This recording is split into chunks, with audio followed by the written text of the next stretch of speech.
officially, hi. Hi. Hi. Welcome back. We're talking about all kinds of stuff. I'm trying to be encouraging about the work that we have remaining and the opportunities for learning that remain. Excuse me, it's not work. Right? It's a process. Let's see, today is the 10th.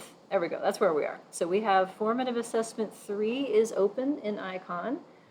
It has, I believe, 5 questions plus an opportunity for review, and after today you should be able to do the remaining question number 3, I had said. We're going to talk about quantile regression. Then we get to start, hopefully, on Tuesday, some new stuff, multivariate models, so changing gears quite a bit. And I will let you know when that is ready. I don't have it, the new version put up just yet. After that will be another formative assessment, and that will open about the same time, Tuesday the week before. That way you can take your time doing that as well. So everyone should have gotten their feedback on your homework for plan revisions. It is available for download inside the homework portal. That is where your feedback is going to be. I prefer writing the feedback directly in the documents, and I haven't found a way to mass send them back through ICON, so I've made a workaround with the homework system. So that's why we're doing it that way. And that's why I wanted you to name your files in a particular way, because I create a dynamic link based on your entry in the database for each of you. So thank you for doing that. I appreciate it. If you can't download your file, if you get an error message, there's probably an extra space in your file name or something like that, and that I can fix that easily. Just let me know. All right, we'll get rid of that. What do you remember from last time? Let's go to the beach, talk about that. What did we start talking about on Tuesday? Zoomers, you can play too. What kind of outcomes are we dealing with in this unit? Probabilities? No. Proportions? Proportions. So yeah, this is continuous outcomes that are still not normal. It's kind of the theme.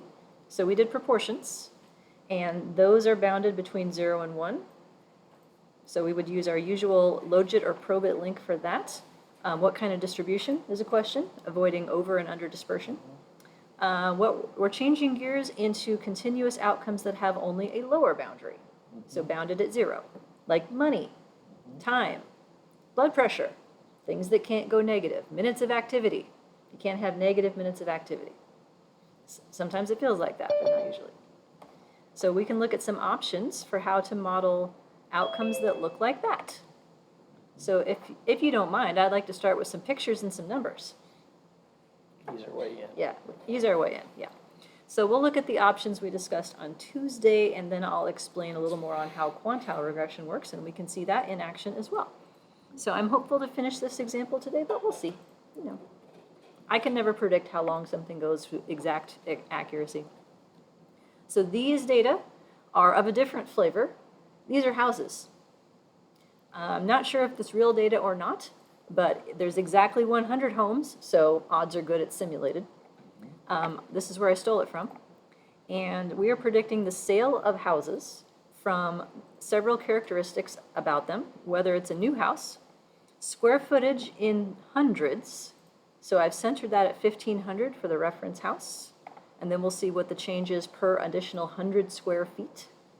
Do you know why I did it that way?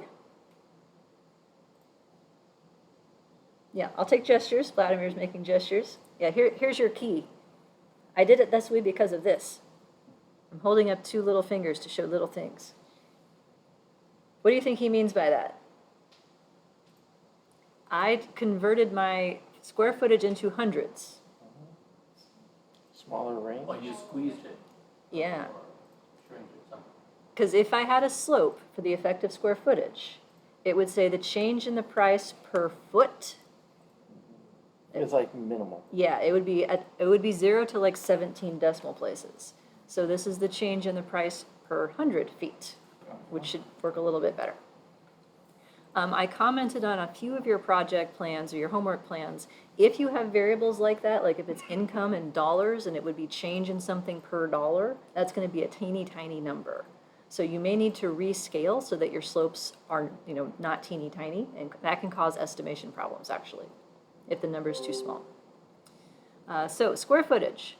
number of bedrooms, and I had collapsed that into 2, 3, or 4 or more, because there are very few houses with more than 4 in this data set. Likewise, number of bathrooms, 1, 2, or 3 or more. Those are the things that we're going to predict. So each of the model has the same linear predictor, same predictors in terms of how they relate to an outcome. The question will be what kind of distribution and link function are we using to do that?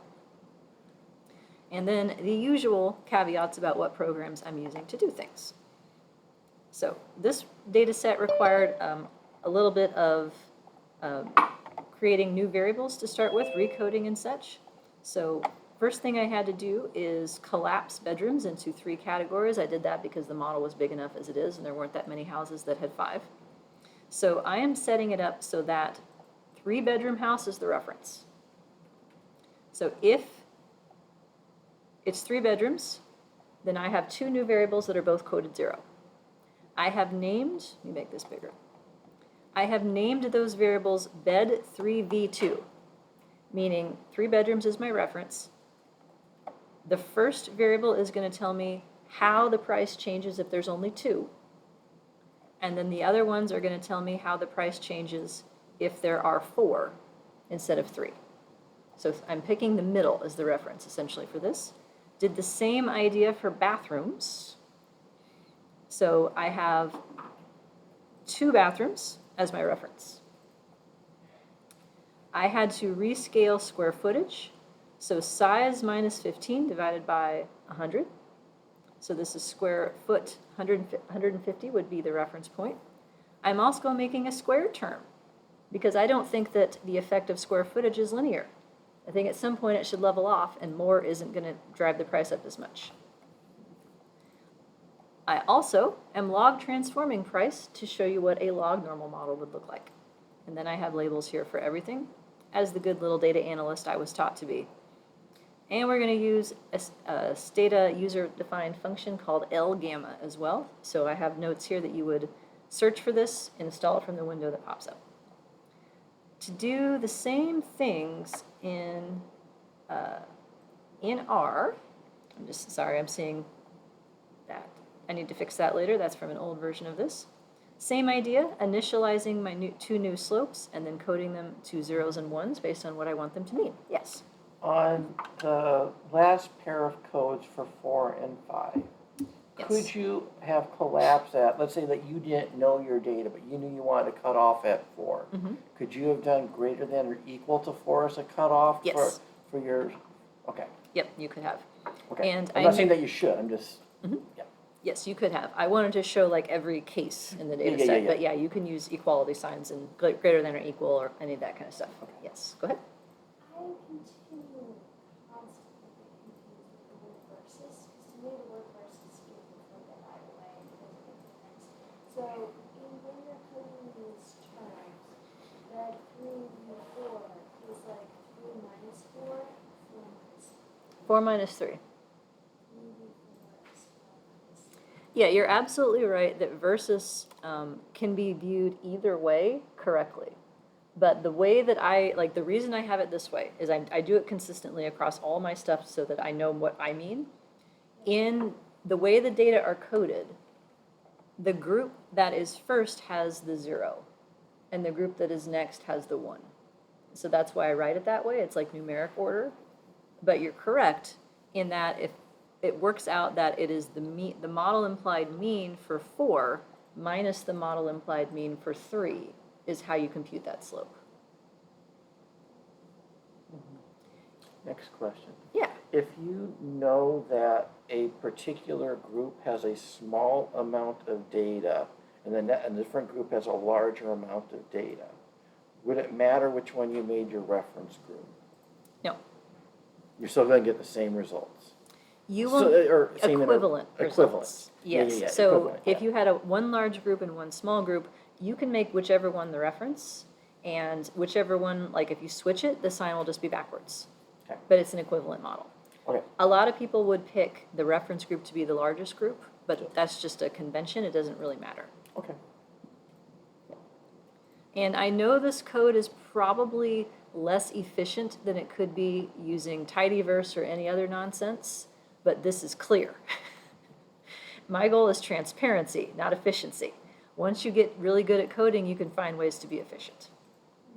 But that's not my point. All right, and then doing the same thing with respect to converting square footage into per 100 and then squaring that to create a squared term and log transforming log price. This is one thing that you have to watch across packages, by the way. Sometimes it's LOG, means base 10 log. Like in Excel, LOG is base 10 and natural log is LN. So make sure you check your documentation for whatever package you're using as to what the right version of log would be. And then we made some pictures and some tables. And this is, I looked at this at the end last time. This is our distribution. It looks positively skewed. It's above 0. Houses can't be less than 0. And there's maybe some outliers out here. So we might be concerned about these observations having undue leverage on the sample, but we don't know that yet. Because it could be that our model predicts why these houses are so much more expensive than the other ones, and they're not really outliers with respect to the model residuals. So that's one thing that we can't know ahead of time without fitting a model, and that is why in textbooks that have standalone chapters on data cleaning, no, you can't clean in absence of a model. So you don't need to transform things just because of the way that they look. The question would be, what do the residuals look like from a model? So here's the linear predictor that we're going to have for everything. I've got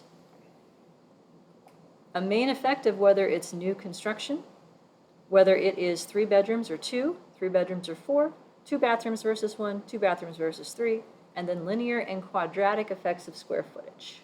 So I'm thinking that the effect of square footage is going to level off to some extent, kind of a bendy line. I opted to do that with linear and quadratic terms. Question? If you're looking at an interaction to see if there was something between like the 3 versus the 2, and you want to also do with the square footage, would you also then, because of what you're thinking, want to have the interaction with the square of the square footage? I would. Okay. Yep.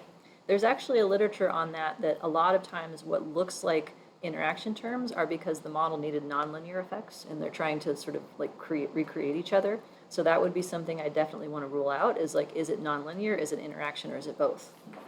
But yeah, like conceptually speaking, if I wanted to know if the effect of, say, how many bathrooms you had depended on your square footage, right? There's an implied 4 interactions there because each of those is represented by 2 different slopes, Okay. up to 4.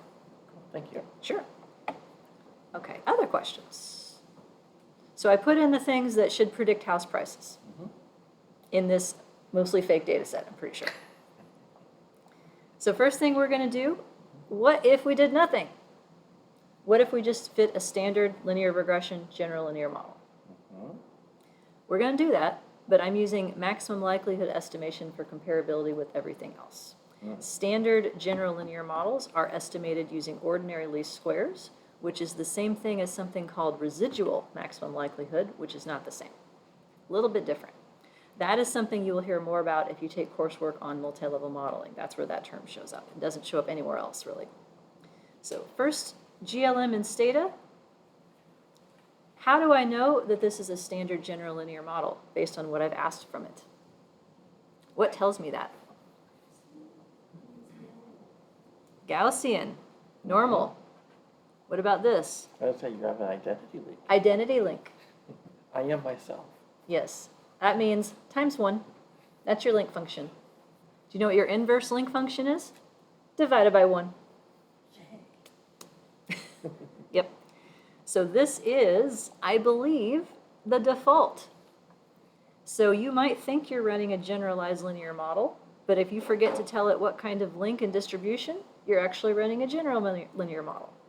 So Procglimics works the same way, by the way. So I've seen folks like bring me output and say, this is a logistic regression. I'm like, no, it ain't. I can tell you it's not from looking at your code. Now, let's go to the thing I screwed up in 2020. Look at this chi-square over degrees of freedom test statistic. It's 2,900. I first interpreted that as, whoa, really doesn't fit. That's wrong. In using a normal distribution, there's no denominator for what the variance is supposed to be because it isn't implied by the mean. So this is just the residual variance. That's what that number is. It does nothing to do with distribution fit. Question?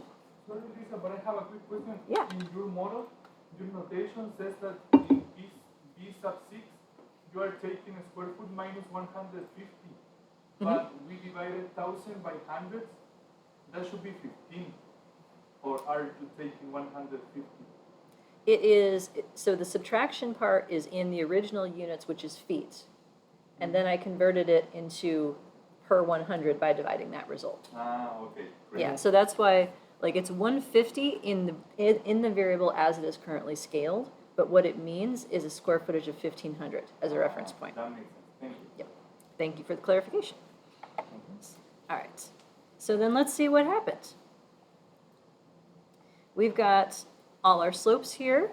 Not a lot of them are significant. Is that surprising? No. Our data aren't really extreme. So whatever the model is going to predict, it is going to predict as if it were normally distributed. So there's not going to be very good, there's going to be a lot of residuals in this model. Is that Could be. So the comment was, we're pretending that the outcome is conditionally normal. We know it doesn't look like it is, so probably we shouldn't trust these things. Or even like, if we have a model and it's predicting something based on the assumption of normal distribution, we look at our data and we see straight out there isn't normal distribution. We know our model's going to be making a lot of errors.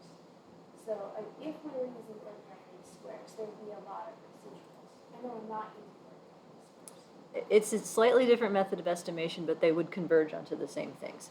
So okay, let me unpack that. We can't know yet that normal isn't good enough, because the residuals are what the assumption's about, not the data. And it could be the case that our linear predictor of all the characteristics of the houses explains why these things are so extreme, and that reels in their residual to something that looks more normal. It could be. It's not going to happen, as you might guess, otherwise I wouldn't have picked this as an example, but it could.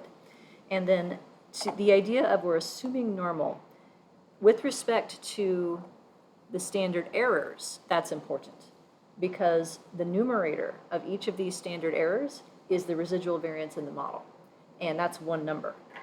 Like, assuming normal means one number for variance, not that variance is non-constant and it changes with the mean. And so to the extent that it needs to change and it's not, some of these standard errors would be too small, some of them would be too big. But with respect to the slopes themselves, it's not normal that's the issue, it's linear. This is a model that says the outcome of home price can keep going in either direction forever, truly continuous. Whereas we know it has to stop at 0 on one end. So a linear slope could be problematic in predicting out-of-bounds outcomes. And a linear slope is the link function part, because we don't have one. We have an identity. Does that help? Okay, cool. And now it sounds like an airplane is just taken off in our classroom again, so I get to shout to the back.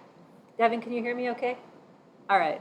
I'm highly caffeinated, so I can yell. Oh, goodness. All right, so we just looked through these results. It looks like new houses are more expensive. Doesn't matter how many bedrooms you have. Doesn't matter how many bathrooms you have. If you're a big house. Yeah. Price matters, or square foot matters. Bigger houses cost more money. Who would have thought that was coming? Now, it's interesting to me that bedrooms and bathrooms didn't count, because that's supposed to be a big thing. However, think about collinearity in the context of this problem. Bigger houses are more likely to have more bathrooms and bedrooms. So they're to some extent redundant. And this is why for many of you, I recommended that you look at correlations among your predictors before you get started. Because if you have very strong correlations, they're all going to knock each other out when trying to predict uniquely. So it'll be more challenging to figure out what each brings to the table if everything else in the model is highly related to it. But so far it looks like these things do not contribute above and beyond, whether it's new and whether it has its square footage. Now, I know that we haven't done this in a while. I don't know if we've done this much in this class at all, so I wanted to make sure I do. You can think of a quadratic term as a two-way interaction. It's square footage by square footage. And I know y'all know what to do with interactions, right? There's only 4 kinds, simplified down to 2. Interactions take the main effect and make it more positive, less positive, more negative, or less negative. And I can boil that down to if your answer is more something, it's stronger as the variable increases. If your answer is less something, it's weaker as the moderator variable increases. So this pattern right here. Does she want to do interactions too? Yeah. Could be. Square footage at 1,500. For every additional 100 feet, your price in thousands of dollars goes up by 10. At that point, so picture like a curve here. Which kind of quadratic interaction is it? Is this a more positive, a less positive, more negative, or less negative? They're both positive numbers. Square feet, more, or Mm-hmm. It's making it more positive. But So non-significant. according to this model. According to this model. Yep. Just looking at the coefficients. Yep. Would that be also reflected by the fact that most of our data in this data set comes from houses that have small square footage? And so at a small level, the differences in square feet may not be that impactful on the price. It could be on things like the location or how old the house is or something. Yeah, it could be. Could be. But yeah, this is creating a curve that accelerates. So square footage matters even more in bigger houses. That's how I would say that. Stronger effect of size as size increases. That way. But we don't, non-significant for right now, but this is going to flip around as we go through the handout. It's going to be inconsistent from this one. The analog to your F-test for the model, I can do a test statement here that lumps all the slopes together. Looks like the model is significantly predicting home prices. Here's the analogous R code. I'm using GLM for right now. There is one thing that I wanted you to note. So I manually made a squared term here because it was easier. But if I wanted to do it like within the model statement, this will do it for me. I, and then the variable that you want, the caret thing, and then 2 squared. And this is the inhibitor function, right, Vladimir? Yeah, I think so. What is it inhibiting? I don't know. Yeah, he looked that up one day. So is there a preference as to how to do it, to square it yourself or let it square with the I function, with the inhibitor? The preference for me is to let it square itself in the model as opposed to building the variable. But I believe what happened is that then I couldn't use it in this stuff down here, like it wouldn't obey the function. So I had to make a real version of the squared term. I was like, I got tired of fighting with it, and I'm like, I can solve this problem myself. Yep. But why it's preferable, I think, to do it this way is when you use, in Stata, it's margins, and it would be predict or prediction in R. You have to give it values for every predictor in the model as to what you want the prediction for. And if you have it do the squaring in the model, you only have to give a variable to the variable itself, and it will square it for you.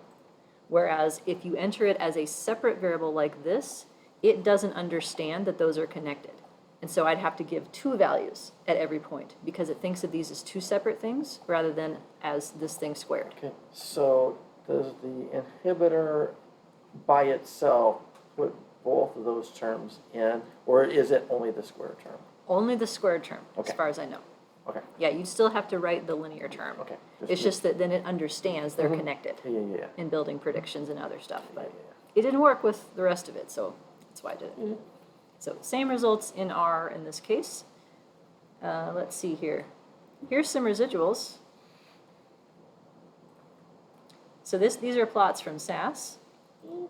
So this plot, what we should see is that the residuals are evenly distributed around the line. Not Not so horrible, much. but not great. And then we got this house over here that's just like breaking everything. If normal residuals were correct, you would see all the little circles on this line. You don't. And this one's like out here. Yeah, 64, house number 64. We don't know what's up with that. So maybe not a great fit. What if I log transform price? Question? Yeah, Lisa. Yeah. Sorry, but in the multivariable test, if we omit the square version, is that an issue? It would be an issue if you left it out and you were trying to test the whole model because it's part of the model. Oh, yes, exactly. Okay, just in that case. Yeah, so it was this term right here that I couldn't get the thing to work for, so I just made the variable squared. Good. Yep. Thank you.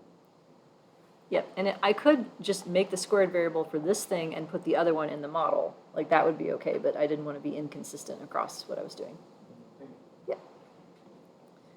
So whenever I see positive skewness, my first instinct is to log transform it. Do you know what a log transform does to a distribution like this? It reels in the tail. So it takes the positive side and pushes it to be more like the rest of it, and then this side, it would stretch it out a little bit. So a log transformation is a nonlinear transformation. You will not get the same results. It's not like a z-score or some kind of linear transformation where everything stays just as far spread apart as it was to begin with. Log changes the shape. But that is a very common solution to data that look like this, because then what you're saying is that the residuals follow a log normal distribution, not a normal one. And that may be plausible. That we saw pictures of. Here's some log normals. So, like the blue one kind of looks like us a little bit, I would say. Maybe the red one a little bit. So with the log transform, you're actually changing what you're predicting at this point. Yep. Okay. Yep, I am putting in log price as my outcome, and I'm still fitting a general linear model. Okay, which is completely different than changing your link function. It is different. But it's going to work out to be the same. Interesting. Yeah, in this one case, it will. In this one case. So because this is still a normal distribution, we still don't have any indication of distribution fit from here. But note the scale is wildly different because now we're predicting log things. So for instance, the fixed intercept for a log price is 4.8. No idea how much that actually is in dollars, none whatsoever. But we can still look at the same tendencies. New houses cost more marginally. Bedrooms and bathrooms don't seem to matter. Square footage. Square footage has changed the story quite a bit. A decrease. That's Yeah, interesting. so previously the slope was positive and non-significant. Now it's negative and significant. We've changed the shape of the slopes as well, because when you back translate from log to unlog, the original metric, linear slopes look like this. So we've created a different type of nonlinear relationship because we've log transformed the outcome. And in this case, it looks like more matters less eventually. It's an opposite conclusion. Yeah. Pretty interesting. Chi-square is less. It's lower this time. Yeah. Lisa, if the log transformed model gives us estimates that are not comparable with the general linear model, and we want to compare them, how can we do that? I mean, because I'm wanting to put them into some kind of odds ratio or effect size. You can't do an odds ratio with the general linear model, but you can get like cohen's d or r square, not r square, correlations. Is that what you would do? Can you get that from log transformed data? Is there a way you can compare across them for the estimates? Yes. So question was, is there a way that we can compare to the previous model essentially? A couple things we can do. So the coefficients themselves are not on the same scale because they're predicting a differently scaled outcome. However, we are not using a link function. So it's not like we can go from logits to odds ratios, because this is, the data scale is the model scale. At any point, you can compute D effect sizes or R effect sizes. That's for any model on Earth, because you can always take this test statistic and then figure out what denominator degrees of freedom would be reasonable and compute it out of your results. In terms of comparing which one would be preferable, we don't have indices of distribution fit that we can go with. We could look at plots and try to make an argument based on that. In terms of prediction, though, we could, because the end goal here is not just to see what contributes to price, but how well we can predict price, period. Well, I can predict what the price of each house is according to this model in log house money. I can correlate that with the real log house money outcome. That's R. I can square it, and that's R square. I can do the same thing with original price and then predicted original price and see what the R square is there. And that can help me judge as to whether one model does a better job of predicting. I could do that. But you're correct in that you can't directly compare the coefficients because they're not on the same scale. But it does look like the story changes based on what we do, which is always interesting. So in R, the same deal with respect to that. So we're modeling log price. Okay. So the -2 log likelihood for this model is 61.8. Only place that I could find an actual log normal model is in SAS. So here's some SAS code for you. PROC-GLMX stands for Generalized Mixed Effects Models. It has all kinds of stuff in it. But it has an option for link equals identity, distribution equals log normal. And it works out that it is the exact same thing. So in this one case, log transforming your outcome is the same thing as saying identity link log normal residual distribution. Therefore, log transforming, infinitely easier. Because then you can use standard GLM software. So I tend to do that if I can. Oh, no, it didn't show the output, but if you look online, it's the same thing. Everything's the same.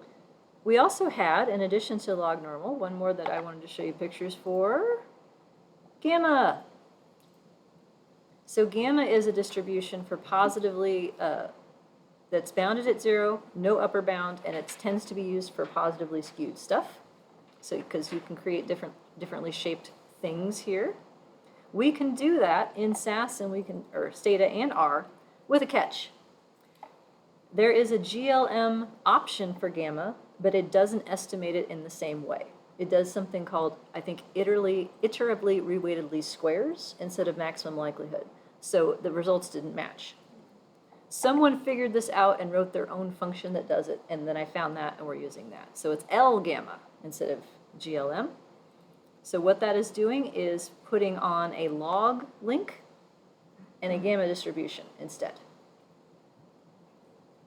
And in R, the GLM function has that option. So it's family equals gamma with a capital G. Of course. Because lowercase g was probably taken. I don't know. Because, yeah, lower gamma, upper gamma. Right, and they're not interchangeable. No. No, case sensitive. And does that use maximum likelihood? Yes, yes. So now let's see what we get. Dispersion parameter for gamma family taken to be 0.10. So that is some kind of scale factor that tells us about how the variance exceeds the mean, I believe, in this model. So now what do we got?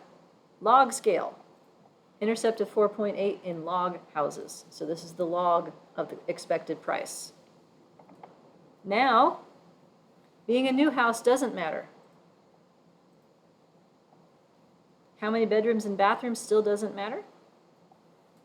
And square footage is negative and marginal. So yet a third set of conclusions with respect to what predicts houses. I did the distribution fit, 0.1. Pearson chi-square over degrees of freedom. That means under dispersion. Actually, like way under. Way under, yeah. So there's a lot less variance than the model expects. So I think we'd be shooting ourselves in the foot if we stuck with this model. For the sake of completeness, though, we have, here's the IRRs, as I have labeled them, 3 R's in that case. These are essentially odds ratios because we're using a log link. So e to the slope gives us these things as effect sizes. So far normal doesn't look very good. We can't tell how good log normal is. Gamma doesn't look very good. What if we change gears entirely? Leave the world of generalized linear models for the rest of today. And next week, actually. We're going to leave it for a little while, but then we'll come back at the end of the semester.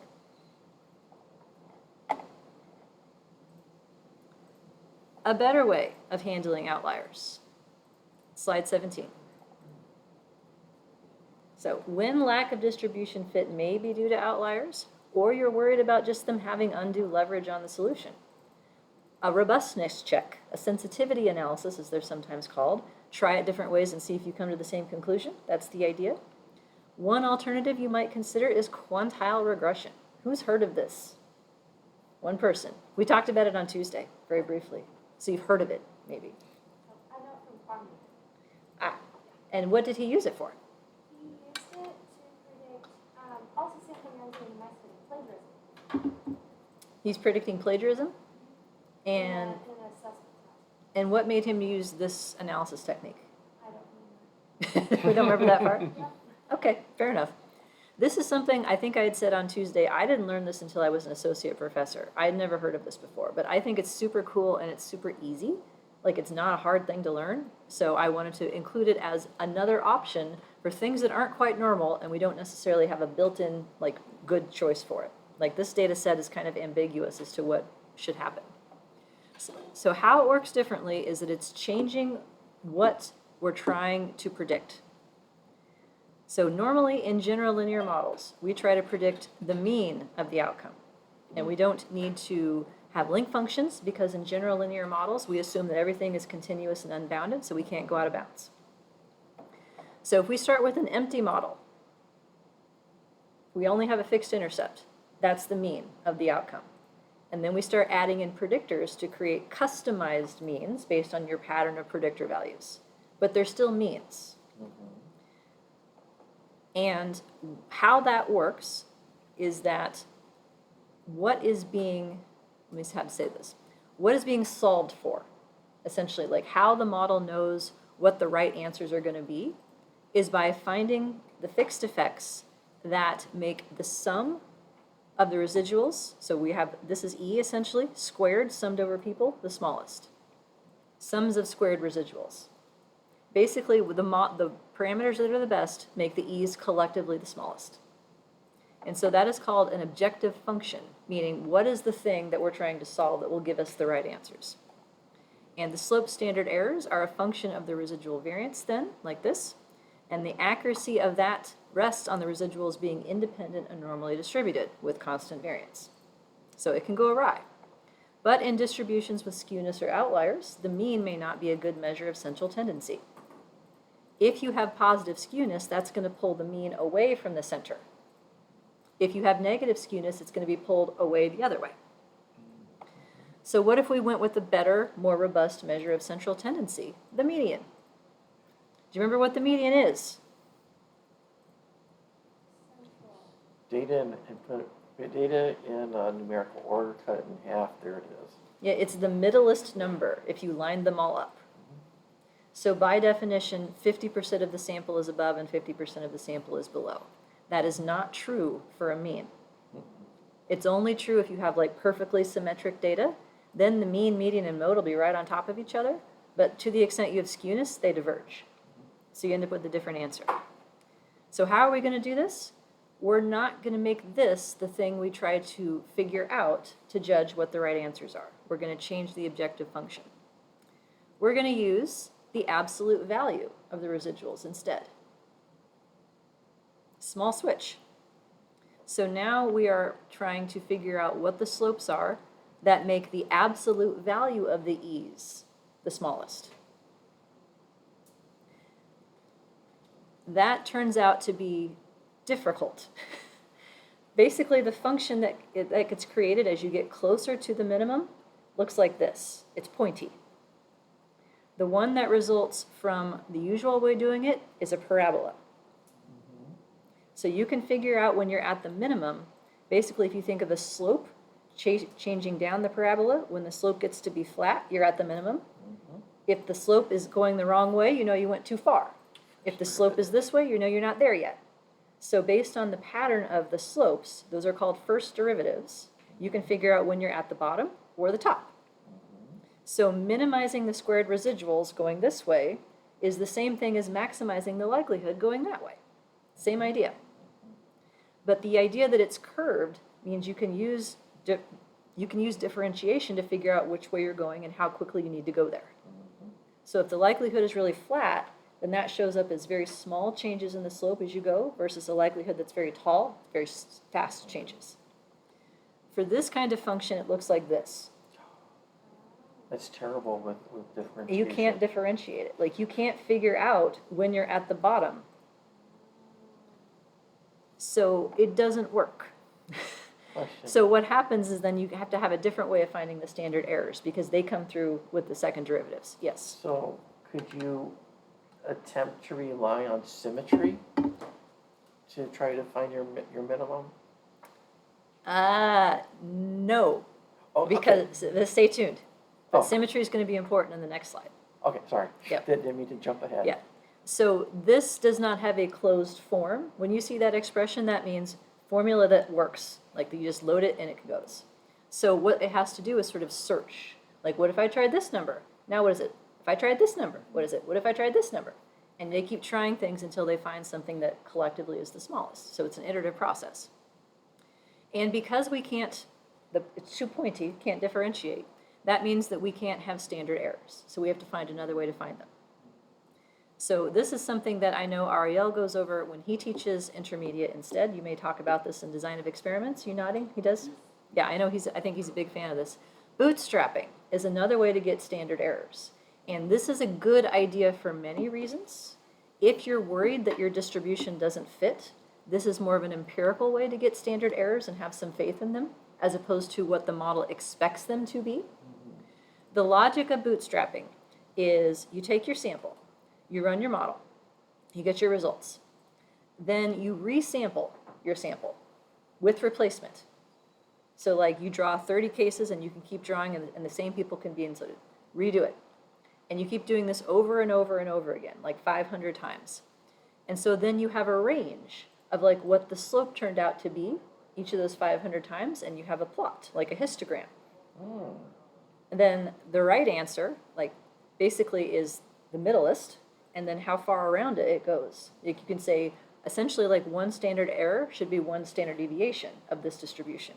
And so then you can figure out what your standard error should be based on how far out you go. So it's a useful thing in many contexts. It shows up in examining mediation. It shows up anytime that you are trying to get a standard error for something that doesn't have a handy-dandy formula. So it's an option for most things. Yeah, go Is ahead. there a amount of data that you would need to have to actually employ that, to have it work out well? No. Like, for example, I'll throw out mine. I have 50 pieces of data, basically. Would that work with 50? If I did pull like say 40 pieces or 30 pieces of data at a time? I think it would actually work better on smaller samples because then, like, the power to detect violations of assumptions is related to sample size. Like Right. So the Yeah, smaller yes, your yes, sample, yes. the harder it's going to be to know that you're doing the right thing. This would be a reasonable thing to do in small samples to try and get converging evidence. Ooh, thank you. Now to do this though, because this is a resampling process, every time you run it, you're going to get a slightly different answer. So I can't do that in my handouts and have everything match across programs. And if it makes you nervous that every time you run your code, you're going to get a little bit different answer, right? Like that's tricky. You need to either create or store the random seed that did the randomization. And so this is a number that you can feed into a program, and then you can guarantee you'll get the same results back because it's starting at the same place. Okay. My random seed in all of my examples is Jenny. Thank you. There is a song from the 80s. It is about a fictitious woman named Jenny whose phone number was written on the wall of a bathroom. That's what it's about. And this is it. 8675309. 8675309. Yeah. So when you're running bootstrapping, does the bootstrapping actually run off a random seed? Mhm. Okay, so you don't need to. So you only store this random seed if you want to, versus storing the data you used for this running. You need to store the data and the random seed to get to reproduce your results. Yeah. Okay. Yep. So for that reason, because I wanted to reproduce it, I picked this random seed. I tend to do that when I simulate things too, but So random seed is 7 numbers. it's as many numbers. Basically what happens if you don't set it, then it's based off the clock. And there's some conversion of like real time to numbers that has to happen for that to work. And some of them use dates as part of that, and so Yeah. that you'll never repeat depending on what you use. Yep.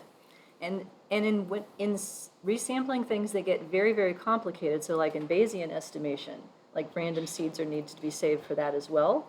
And like Jonathan has told me, like in some of his classes, like he had developed a set of models on like a Monday and built a whole like lecture out of it and whatnot, and then like reran it on Tuesday and it didn't converge. Like it was a different random seed and it didn't work. Wow. Yeah. Like when you get really So complicated, the that's stuff not matters. that's not good. Then. That's not good. Especially if you got to teach on Wednesday. So real world. So if you had that happen, let's say you ran on Monday, you had convergence. On Wednesday, you did not. Does that mean that your model really does not work?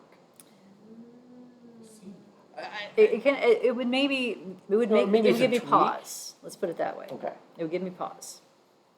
But yeah, I'm just saying, this is something to watch out for and pay attention to.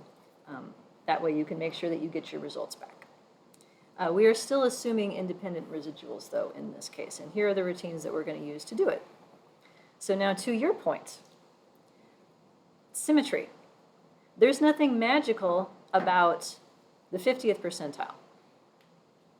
We could pick any of them, and it's up to us. So what ends up happening is if you pick some other percentile, then it makes it asymmetric pointy. It reweights it.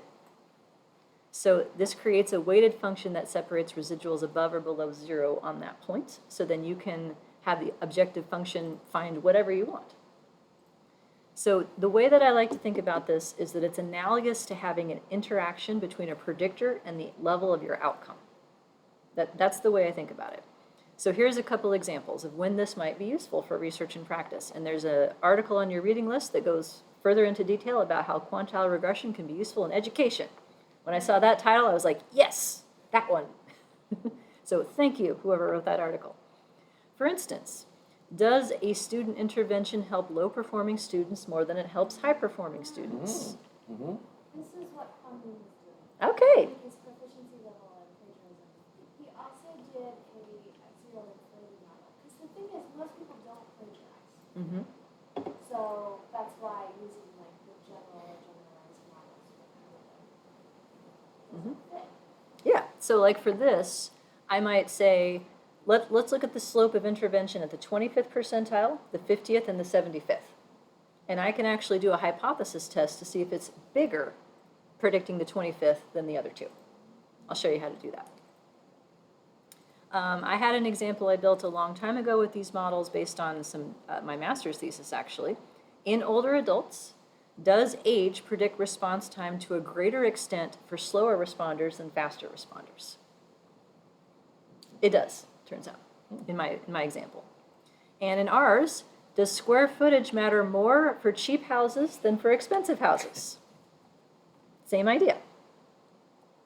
I will say that finding extensions to this for multi-level stuff or multivariate is really hit or miss. I've seen a couple of articles about Bayesian, quantile, multi-level, whatever, but it's not something that is like readily available in software. So I'm sure it exists. You may have to work very hard to find it for other kinds of outcomes, but I wanted to show it to you in this context because I think it's useful and it's not that hard. All right, let me show you some numbers. Okay, quantile. So I have SAS and Stata and R in here because the last slide is going to have, or last page is going to have SAS with something that I couldn't find in any other package. So it's quantreg is what I'm using here. This is like the outcome variable, so we're back to price. These are my predictors. And then I'm saying which quantile I want, and then what I want my random seed to be. And then I'm also saying how would I like to compute confidence intervals, resampling with 500 replications. So I end up with one set of output that's summarized across all 500 replications to get my standard errors and confidence limits.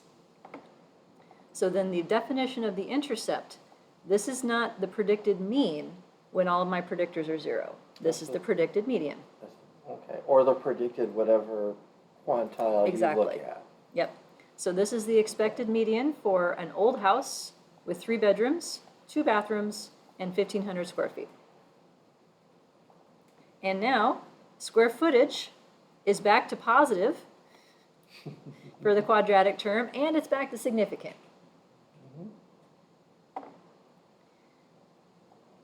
We significantly predict house prices with this. Here is Stata code to do the same thing. So I have the first thing, set seed, to control that. So that's not part of the actual model. It's done ahead of time. sqreg is the command that I found for this. And otherwise, it looks just like standard Stata, other than quantile, which one you want.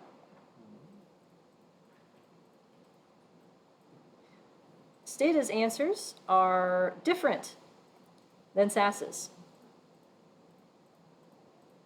even though I have the same random seed.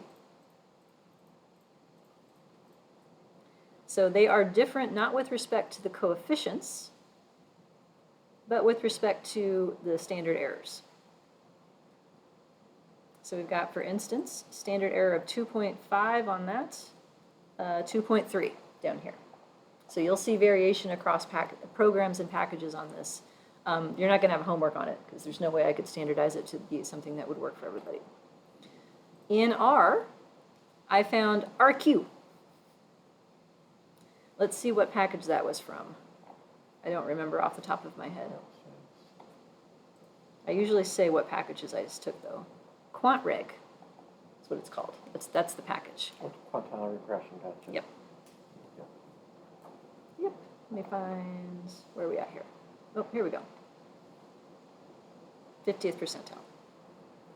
And I had to guess how to figure these things out. Tau is how you tell it what quantile. Unfortunately, this is all it gave me. Coefficients and confidence intervals. No standard errors, no p-values, no hypothesis tests. However, there is a hidden hypothesis test in here. If your confidence interval overlaps 0, what does that mean? Not significant. Yep. So there's an implicit hypothesis test here. I couldn't figure out how to get the p-values or standard errors, though, so I had to give up. What if I wanted to do 25th and 75th percentile? Just change it. Yeah. So in SAS, I list 2 things. I'm adding some new stuff, though, to get additional hypothesis tests. So I'm first asking, what are the slope differences between quantiles? And then I can ask how a single slope differs between quantiles. For instance, the slope for a new house. So the first set of output here is predicting cheap houses. The second is predicting more expensive houses. So these are 2 different solutions doing 2 different things. So the 25th percentile is expected to be 101 for the reference house. The 75th percentile is expected to be 145.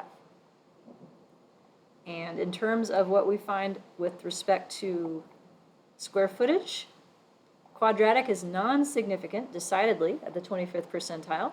It's closing in on significance at the 75th. So different stuff. Question. Yeah. If I were in Stata and I created a variable that held like the values 0.01 through 99, could I put that in there for it to use and it would go 1 through 99 for output? Or do you actually still have to list out the individual values? And if you don't know, that's okay. I'm Yeah, I just don't curious. know. I think you'd have to list out individual values because Oh. like it wants it like this. Yeah. But you could try. Okay. Yeah. So this test, for instance, is the overall model. Do the slopes differ across? And then this is one for this specific effect of just the effect of a new house. So this would be how I answer my question. Do the predictors function differently at the 25th percentile than the 75th percentile? And here's what it looks like in Stata. Now this is SQReg in this case. We have one set of output for 25th percentile, one set for 75th. And then I can do the same kinds of hypothesis tests using test. So that's the test of the model at 25th, the test at 75th, and then here's a difference by setting each one equal to each other. I can test whether each slope is different as a whole or each single slope if I want to. So you can compare slopes within a model, across models, across quantiles, however you want to do it. And this is a different version of Stata that I thought was cool, IQReg. It's going to give you the differences. Hmm. Yeah, Is it interquartile or just? that's what it is. This is Oh, interquartile sorry. regression. Yeah, so this is the difference in the slopes between the 75th and 25th. So you get direct p-values as to which ones differ. So it's a follow-up that basically does it for you. And in R, you can do it too by putting values inside a C function. What is that, concatenate? Column. Column? I think it's column. I don't know. What does C mean in this context? Column. It's like concatenate. Okay, Oh, I is guess it- my is first it guess. concatenate? Concatenate, Oh. yeah. There's C-bind and row-bind as well, that I know Yeah, that's yeah, like yeah, you're matrix right, you're things, but this is like when the thing needs one thing here, but you want to give it a list. That's when you use this. It's making it a vector, I think. Yeah, so then it's like, this is the thing, and then you have to go into the thing to see exactly what you're asking for. So then it spits out two sets of coefficients. Now, what you're talking about, I think, is because I showed you the picture earlier. Yeah. I couldn't find it easily in R or Stata, but I found it in SAS, and so I wanted to show you the picture. What if you're like, I want to see all of it? Then we have quantile equals process, meaning this is going to be a process. It took a long time for this to run, probably like 5 minutes or so, because it's doing literally every single possible one. And then it spits out these awesome plots. This is what the parameter would be at every single quantile. Which R does this? No, this is SAS. This is SAS, yep. I know, SAS is awesome. And it's really old and no one uses it anymore, which makes me vintage. I'm not old, I'm vintage. But this is partly the answer, I think, to why our answers kept changing in terms of what the target is we're predicting. So if I look at the intercept, it grows with the expected quantile. That's what should happen. Here's the effect of new houses, and then the confidence interval is the blue around it. It looks like new houses matters a little bit in here, like there's places where it gets off the zero line. Bedrooms doesn't ever matter. The cloud never is above or below the zero mark. But if we look at square footage, the slope for the linear term is always positive. So here's 0 down here. Our slope is hovering around 10. It starts to creep up a little bit as we get out. But notice the error around it creeps up too. There's not as many houses out on this end of the distribution. Square footage squared. This explains some of the anomalies. It starts out low, or negative and non-significant. At some point it climbs to significantly positive. and then it becomes non-significantly positive because the error around it takes over. So is it a wider confidence interval? Is it fair to say that it's wider because there's so little data on the upper tail? I think so. And also, just looking at these lines, right, so if the confidence intervals cross one, then we know it's not significant. If they cross 0 in this case, yeah. Yeah, so like it would be significant in here because it's off, Okay. but then not over here. So just where the blue shaded area like goes over the one, or sorry, over the 0, Mhm. that little arch. Yeah, this little That arch right here. bit is positive, but over here it's not, and it's not. Yep. Yep. And at the beginning, it's not positive because it's just too close to 0 to tell. And Well- at the end, it's not because there's just too much error. I think so. The beginning, it's actually negative though. Like the slope changes directions and heads into positive territory. So the positive combination means that square footage matters more as you go up for medium priced houses, but not for cheap houses or expensive houses. So it'd be like your intervention was effective on medium people, but not the low people and not the high people. That kind of idea. So I just think this is really cool. Here's some words. So is this cool? Yes, question. I think so. If you wanted to go this route, like you suggested, maybe I try this. How many? Trying bootstrapping is what I had suggested. Oh, Not, bootstrapping. yeah, you not didn't- quantile regression. Oh. Oh, okay, not this. Mhm. But if I were to want to try this, not saying that I should, how many locations should one try? I think it Is that- depends is on that- your question. Up to the question. Yeah, it And would be maybe how contextual. spread out the data is. Mhm. But Okay. what I would think of this as is like if I fit a standard linear regression to predict house prices, and if I was worried about the potential influence of outliers having undue leverage, I can do this as kind of robustness check. Like, do the same things matter when I use the median instead of the mean? Hmm. And if I get a different answer, then I need to deal with that. If I get the same answer, then I can feel better that the outliers weren't messing things up. Yeah. All right. So, open in case of ambiguity is the very last slide here as we wrap things up for the week. So we've tried our darndest to find things that are reasonable and fit, but that may not be your life. So to be clear, in homework 4, for those of you who are doing count things or binomial things, I'd like you to try and see that you have some reasonable stuff that fits. Examine some of the choices we went over, but if it doesn't fit, you got to do what you got to do. Like write it up and turn it in with the one that was relatively best, because there may not be a right answer for your real data. I'm looking to see that you can go through the process and think reasonably about what the choices would be. But in life, if you are not sure what to do, then you can just change how you get your standard errors and have a little bit of protection against distributional misfit. So you can change them.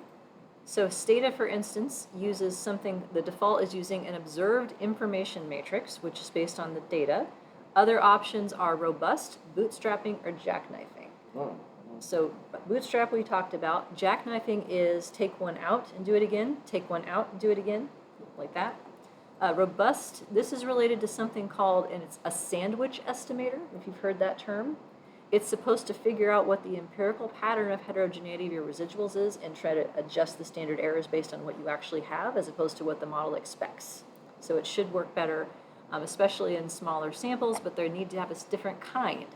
So there's like 4 different kinds of sandwich estimators, because like someone made it up, and then someone improved on it, and then someone improved on that, and then someone improved on that. So I think they're up to like 4 or 5 by now. So this is a whole literature that I'm not that well versed in, but these are the breadcrumbs if you want to learn more about it. And last but not least though, adjusting for dependency is sometimes people use adjusted standard errors for too, such as in Stata. You can do cluster robust standard errors as they are known, or in M+, for instance. And I will tell you that this is not a good idea. This is an open in case of emergency. And if you want to know more about why that is, come back to my clustered class in the fall. But the short answer is because in clustered data, there shouldn't just be one slope. So if I have kids in classrooms, kids are not randomly assigned to classrooms. Kids are not randomly assigned to schools.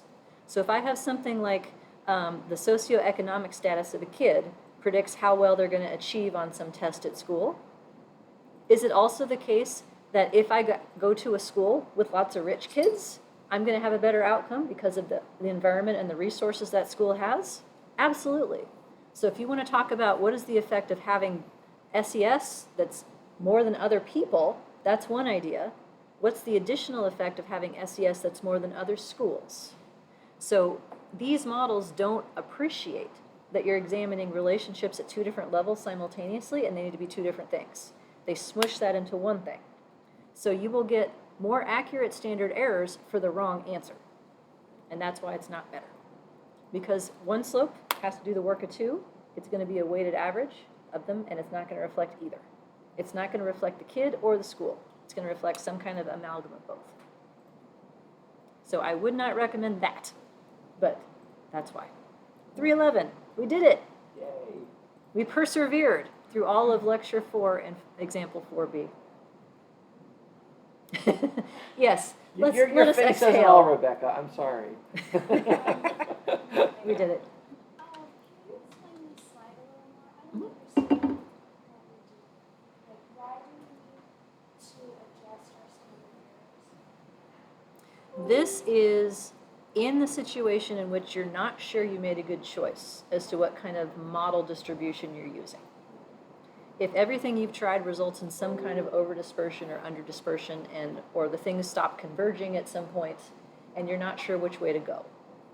These are alternative ways of getting standard errors to try and get accurate inferences about your hypotheses. Through resampling. So normally what happens is in frequentist world, standard errors are supposed to reflect how wrong on average your parameter is from what it's supposed to be in the population.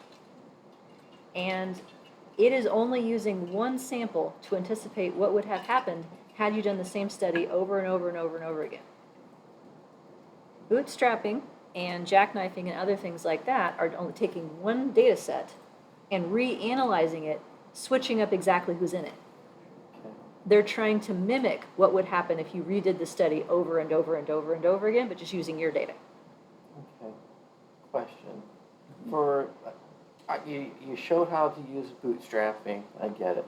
Now, with jackknifing, is that basically bootstrapping but only with one less piece of data than your data set? Or is there a Yes. particular formula or a particular program that you would say, I want to do jackknifing, and therefore I'm saying to do that, like you said, I'm going to bootstrap and say I have like this amount. If I remember correctly, bootstrapping is sampling with replacement. Right. Jackknifing is not with replacement, you just leave one out.